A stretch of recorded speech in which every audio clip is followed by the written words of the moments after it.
രാവിലെ NEET post അടിച്ച് കിടക്കുകയാണ്. ഒരു പണിയില്ല. 12 മണിക്കാണ് മുഹൂർത്തം. ഇവിടെ ഓരോരുത്തർ കുളിക്കണോ വേണ്ടേ എന്ന് പറഞ്ഞിരിക്കുന്നു. സമയം 10:30. കല്യാണത്തിന് പോവാം. അങ്ങനെ ഓഡിറ്റോറിയം എത്തി. ഓഡിറ്റോറിയത്തിൻ്റെ ഉള്ളിൽ എസ്കലേറ്ററൊക്കെ ആദ്യമായിട്ടാണ് കാണുന്ന ഗൈസ്. പിന്നെ അങ്ങനെ കല്യാണ ചെക്കനും പെണ്ണും കല്യാണം കഴിക്കുന്നതിന് മുന്നേ ഫോട്ടോ എടുക്കുന്ന സെഷനായിരുന്നു അത്. പിന്നെ അതാ അവരുടെ പരിപാടിയൊക്കെ അവിടെ അങ്ങനെ നടക്കുന്നുണ്ടായിരുന്നു. പിന്നെ ഞങ്ങളൊന്ന് പുറത്തേക്ക് ഇറങ്ങി വേറൊരു വെറൈറ്റി കാഴ്ച കണ്ടത്. കണ്ടു, ഈ വിൽക്കുന്ന ആളും ഓഡിറ്റോറിയത്തിൻ്റെ പുറത്തുണ്ടായിരുന്നു. നമ്മുടെ അവിടെ പൂരത്തിനൊക്കെ അത് കണ്ടിട്ടുള്ളത്. അപ്പോൾ ഇവിടെ വന്നപ്പോൾ ടോട്ടലി ഒരു ഡിഫറെൻറ്റ് എക്സ്പീരിയൻസ് ആയിരുന്നു മൊത്തം. ഫുഡായാലും ഫുഡ് ഞാൻ കാണിക്കാൻ പോകുന്നേ ഉള്ളൂ. പിന്നെ ഇപ്പോൾ ഞങ്ങളിവിടെ കഴിക്കാൻ കയറാൻ വേണ്ടി ക്യൂ നിൽക്കുകയാണ് ഗൈസ്. നല്ല തിരക്കുണ്ടായിരുന്നു. പിന്നെ ഇപ്പം ഇവിടുത്തെ ലോക്കലാണ്, എല്ലാവരോടും സംസാരിച്ച് വൈബടി. ഫുള്ള് വെറൈറ്റിയാണ് അവിടെ. ഇതാണ് 3 മോഡൽ അച്ചാർ. മാങ്ങ, ഇത് മറ്റേ വടുവപ്പുടേ തോന്നുന്നു. അതുപോലെ ഇത് നാരങ്ങ അച്ചാർ, പിന്നെ ഉപ്പേരി. അങ്ങനെ ആകെ മൊത്തം വെറൈറ്റി ഐറ്റംസ് ആയിരുന്നു. അതിൻ്റെയൊക്കെ ഒപ്പം തന്നെ 3 കൂട്ടം പായസം ഉണ്ടായിരുന്നു. പിന്നെ ബോളി ഉണ്ടായിരുന്നു. ഞാൻ എന്തൊക്കെയോ പറയേണ്ടത്, അതാണ് ഞാൻ വോയിസ് ഓവർ കൊടുക്കുന്നത്. പിന്നെ 3 ടൈപ്പ് കറി ഉണ്ടായിരുന്നു ചോറിൻ്റെ ഒപ്പം കഴിക്കാൻ.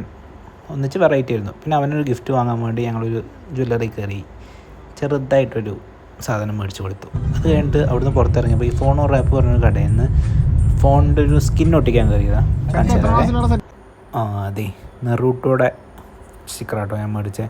അതുപോലെ ഇപ്പോൾ വീഡിയോ ഷൂട്ട് ചെയ്യുന്ന ഫോണിൽ ഞാൻ ഒട്ടിച്ചിട്ടുണ്ട്. അടുത്ത പരിപാടിക്ക് പോവാ, റിസപ്ഷൻ. ഒക്കെ പകുതി ജീവൻ കൊണ്ടാ പോകുന്നേ. എന്താവുന്നു ദേവദർശൻ തന്നെ വീണ്ടും വണ്ടി വരുന്നടാ, വേഗം. അങ്ങനെ റിസപ്ഷനിലെത്തി. ഈ ചെക്ക എന്താ ഇവിടെ വട്ടം കറങ്ങി നിൽക്കണേ, പോയി സ്റ്റേജിൽ കയറി നിൽക്കടാ. അതായിരുന്നു അവിടെ നിന്ന് ഡയലോഗ് അടിച്ചിട്ടുണ്ടായിരുന്നത്. പിന്നെ ഞങ്ങൾ ഫുഡ് അടിക്കാനുള്ള പരിപാടി കയറി. നല്ല സൂപ്പർ ഫുഡായിരുന്നു. എത്രയും കഴിച്ചിട്ട് മതിയിട്ടുണ്ടായിരുന്നില്ല. പിന്നെ അവസാനം ഇതോടുകൂടി പരിപാടി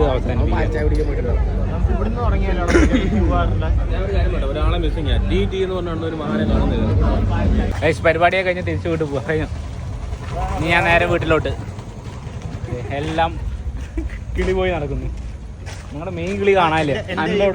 എനിക്കൊരു ഹെൽപ്പ് ചെയ്യോ?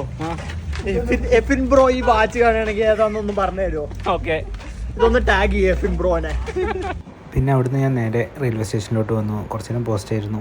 അങ്ങനെ വന്ന പരിപാടി കഴിഞ്ഞ് ഞാൻ നേരെ തിരിച്ച് വീട്ടിലോട്ടാട്ടോ പോയേ. 2 ദിവസം കഴിഞ്ഞാൽ വീണ്ടും പൂനെക്ക് തിരിച്ചു പോകാനുള്ളതാണ്. അപ്പോൾ ഈ വീഡിയോ ഒക്കെ അത്ര തന്നെയുള്ളൂ. ഇത് കഴിഞ്ഞ് ഞാൻ നേരെ ട്രെയിനിൽ കയറി കിടന്നിറങ്ങി. അത്രയേ ഉള്ളൂ. ടാറ്റാ.